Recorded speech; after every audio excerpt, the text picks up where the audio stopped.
Hi, could you tell us who you are, where we are, and why we're here? My name is Ashley Zelinskie, and we're here at the Active Space Studios today. I'm an artist. I do conceptual art that's based in technology and science. And this is my studio. I've run the Active Space for, I don't know how many years, since like 2011. It's a 3-story artist studio building. We have 47 studios now. And I just make sure all of the artists are happy, all of the studios are filled, and that it's a productive professional work environment. What inspires you these days? What inspires me these days? What doesn't? I have had so many opportunities to work with scientists, especially like at NASA, and now I'm working with the Smithsonian. So I'm really inspired by other people, especially scientists and female scientists in particular. So I have a never-ending tap of just cool things to think about, new discoveries, and just like cutting edge, really interesting stuff that I can delve into for concepts and that can inspire my artwork.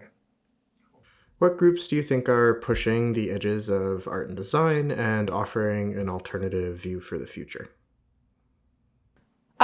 So a lot of artists that are working in new media are really pushing boundaries. So I enjoy watching. I don't consider myself a new media artist, although I get grouped into that a whole bunch just because of the nature of what I'm making and how I'm making it.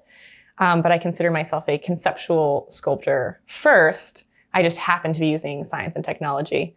But yeah, like when I was at New Ink, that's a great community where they're really like, bringing together an interesting group of people who are pushing the boundaries of what's possible, start like really deep thinkers, people that are, cutting edge. They have like really great resources, and it's a fun environment to be in. I was there for the inaugural year, and I still keep in touch with a bunch of my coworkers there, and we've collaborated since then, and it's just a really good, buzzing, busy environment. What is next for your practice? What's next? So I just finished a big piece and a big body of work, some of which is around me. I just finished the Vitruvian Woman, and she's a life-size 3D printed copper-plated sculpture of a woman cobbled together by all different parts of women that I've scanned over the years, and wrapped in the genetic information of the X chromosome. So she's finished now. I just finished her like 2 weeks ago and exhibited her for the first time last week. So I'm still getting over that. But the next thing is my collaboration with the Smithsonian. So I was in Panama for a month over the summer, working with scientists down there, and they're using CRISPR to do gene editing, and they gave me all of their research, and they want me to collaborate on their research and like help them with their research and bring it to life through a work of art for public outreach, and then I can also use it for my personal portfolio. But it'll be fun. It's they're gene editing butterfly wings. So they're taking out a gene that creates the black outline on the butterfly wing. And once you snip that out of the genetic code, all the colors in the butterfly wing kind of turn into a watercolor painting where they spill out and they mix together, and they're all asymmetrical and really freaking cool looking. So, I mean, of all the cool projects and research that a scientist could bring to me to be like, make this beautiful, I'm like, it's already beautiful. Like, this is going to be a walk in the park. How do you foster those types of relationships with scientists and those types of organizations? Yeah, I'm annoying. I just show up. I stalk scientists. Not like really stalk, but like through one scientist, I'll meet another scientist. Like I met all of my connections at NASA while I was at SETI. I met my connections SETI while I was at New Ink.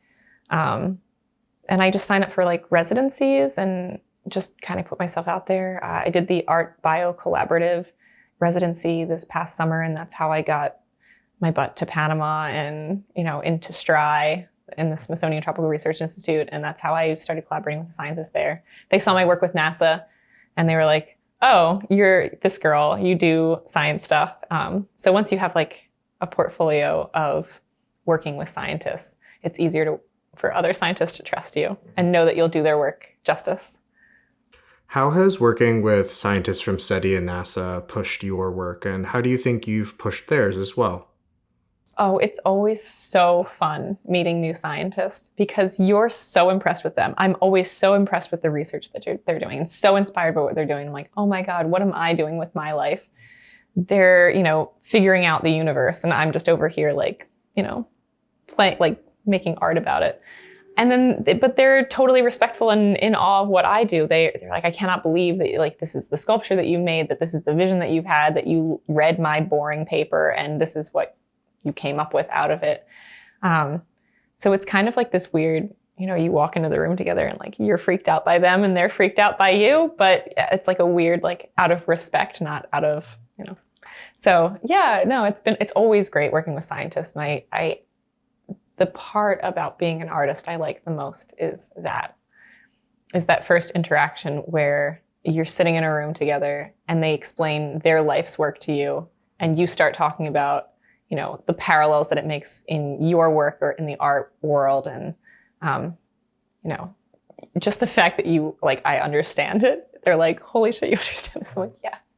Yeah, so it's fun. Yeah, and I really enjoy that part of it. Yeah. And then the making of the art too. Gotta love that, I guess.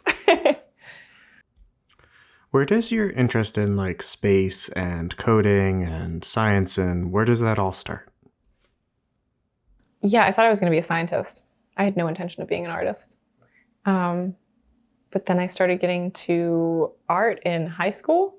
And I finished my high school credits, I think, a little early because I was able to take classes at college while I was in high school. They let me out a couple of days a week to go to the community college, and I took glass blowing.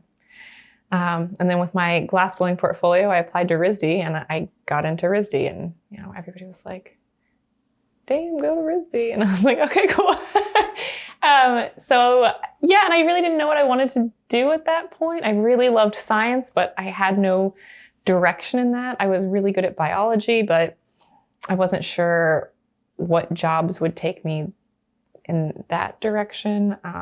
I didn't know which kind of science. There were so many different kinds of science, and I didn't know which kind of science I wanted to stick myself with for the rest of my life. So I chose all of them, and I went to art school, and I decided I was going to make art about science, and that really wasn't a thing at the time. There was no new media department at RISD at the time. I think they had like one robotics class that I asked to take and was denied, which is funny because I worked for MakerBot like the next year. But yeah, it was a difficult time, and I couldn't figure out what I was going to do. And so this is what I landed on. I get to do a different type of science every year. And I get to learn probably more and be more diverse than I would have been. If I had become a scientist, I'd be in a lab right now, like with my nose in a microscope or, something like that. A giant, spreadsheet somewhere. But instead I get to enjoy all types of science. Where did your interest in DNA and thinking about the human as a coded being begin? Yeah, so I came up with my reverse abstraction series, which is the one with all the hexadecimal code. My brother's a software engineer. So I think it was one Christmas or Thanksgiving, we're sitting, hanging out together, catching up. What have you been up to? What have I been up to? And he starts telling me about, what he's learning in computer science. And I was like, oh, that's really interesting because he used the word abstraction at describing like layers of abstraction away from, machine code. And I was like, wow, that's an art word. Like, and I made this parallel. This is what I do with the scientists all the time. I let them talk and then I make parallels. And so that's what I did with him. And I came up with this series where I was making these meta objects that were both, understandable to a human and a computer. And then once I made a bunch of those, I got interested in genetics as like our code. Because someone, critics being critics, someone said it's all very cold, the code and the computers. It's all very cold and like foreign and like not very endearing to a human. And I was like, no, it's not true at all. We're just a bunch of letters deep down too. Like we're just a big coded recipe as well.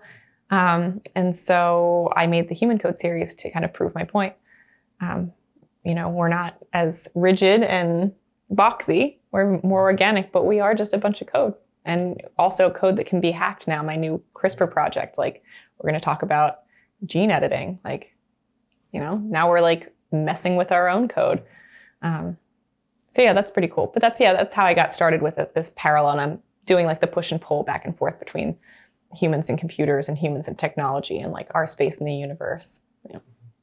How do you think about the digital space that you work in and how you All right. translate that into objects? Yeah. So after I came up with all of my concepts, I was like, how am I going to make this like a work of art? And I think this comes to like a lot of conceptual artists who, when you're a material artist, you're working like, I'm an oil painter. I use acrylics. I use, mixed media. And you're experimenting with the materiality and what you can come from there. But with concepts, it's like my idea comes first.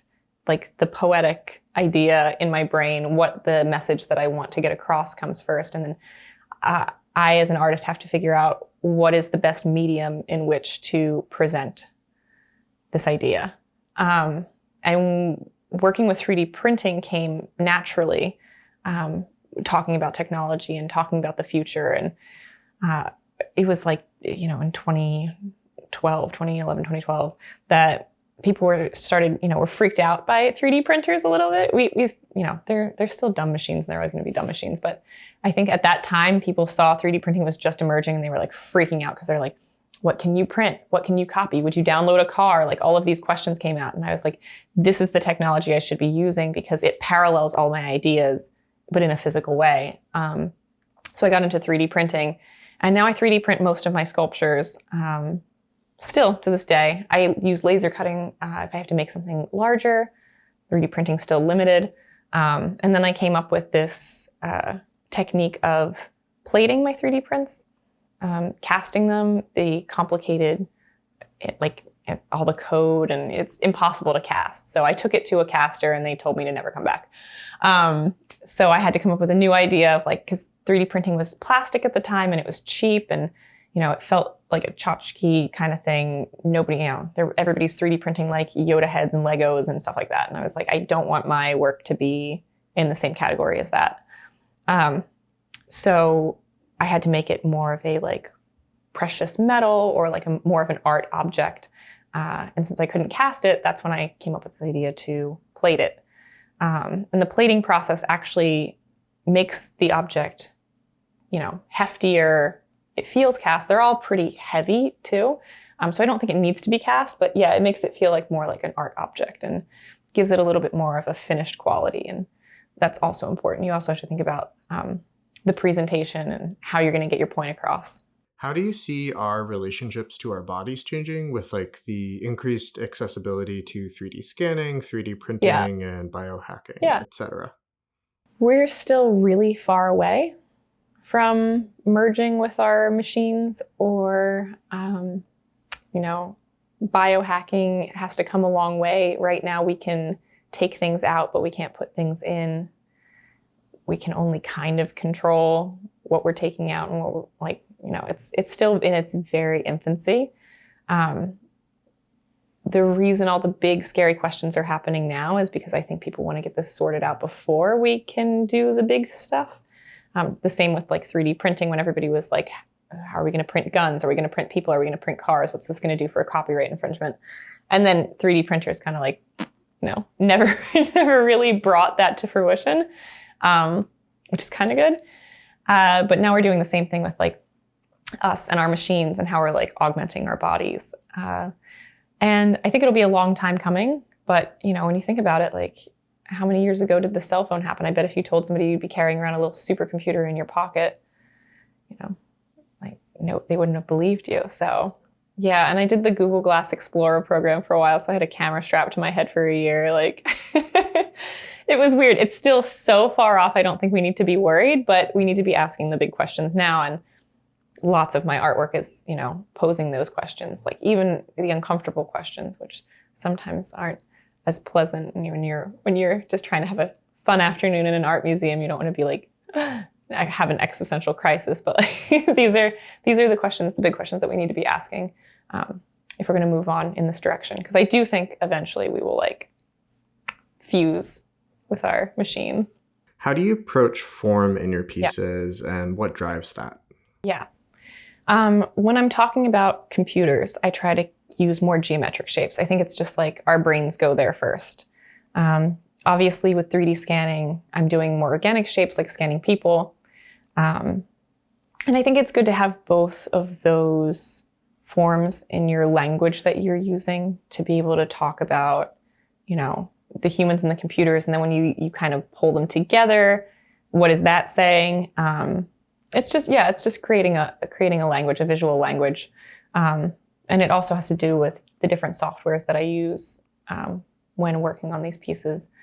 Most of the stuff that I make that's computer related is in Rhino, and most of the stuff that's human related is done in ZBrush. And that's just like the nature of the software. Like one works better for one type of design and the other works better for the other. And then just like once you've established a language, then you can use it to talk about different things and like pose different questions. As more artists get involved in digital bodies of work, what are you excited for? I want to see more artists use digital media. Like I feel like I feel like I know all the artists that are using 3D printing, and like I want to see more. I feel like lots of, and the thing is like there's such a learning curve to get into 3D modeling and to get into 3D printing, and now they're teaching it more and more in school, which is great because kids will come out of school and they'll already have this vocabulary. They'll already know all the software. They'll be better at it than I am, and that's great because then we'll push it forward. But it's like, yeah, right now it's like a lot of catch up. Like, you know, professional artists that are working now, you know, I've done 3D modeling for a bunch of big artists because they're like, this is cool, we want to do this, but we can't possibly do it. Like, help us. So yeah, I've 3D scanned stuff for some pretty cool people. But yeah, I'm trying to encourage. I'm like, this is great. We can do this. Like, let's do more of it. Because I'd love to see other great minds doing. You know, because people think like other artists think totally different than I do, and you know, I would love to see what a painter could do with this kind of software, or like, you know, somebody who just like does something like completely different than me. Because this is what I do with the scientists: is they tell me their research, and I come at it with a fresh set of eyes and kind of like, you know, turn their whole world upside down. And I feel like more artists need to do that. Yeah. The technology's there and it's a lot of fun to use. How has being an artistic community builder helped your growth as an artist, and how do you see it as a part of your practice? Yeah. So I've done it a couple times now. So first with this building, making like a professional environment, like a nice environment for like having collectors and having like a professional art career. So I know all my tenants. I love them all. And like, yeah, just providing like the space for them and getting to know them. And I ran a gallery in the first floor of this building for 4 years. And that was really fun. It's cool to be on the flip side, you know, see how artists treat the other side. You know, you get a respect for your gallery and your curators, and you know, how to behave with them and what they expect from you. So that's good. And I really enjoyed curating shows for 4 years until I got too tired. And then again with the Lady Tech Guild, bringing people together for that, women in technology. It just broadens your network. And I feel like I have a lot of really good friends, and when I need help with my work, I can pull, or like when somebody else needs help, like somebody's like, oh, do you know anybody who can do this? And I'm like, yeah, I got a buddy that does that. Or like, do you need somebody to do that? Yeah, I got somebody to do that. And it's just great to be able to connect people and not only be able to pull these resources for your own work, but see other people and be able to connect them and get really excited about, yeah, I have a friend that has a laser cutter, or like I have a friend that has a really big 3D printer over here, or have you tried plating something, you know? And expanding other people's, because it's great to watch other people make work, and you facilitated that. It kind of feels like your baby too. So I'm going to say a couple words, and I just want you to respond with them with whatever comes to your head. So the first word is shiny. Big things. Code. Computers. Form. Oh, form. I don't even know what I would do with form. I'm just like, I'm thinking about software again. I have to not think about software. Just thinking form. Okay, which software do I put that in? No, that's wrong.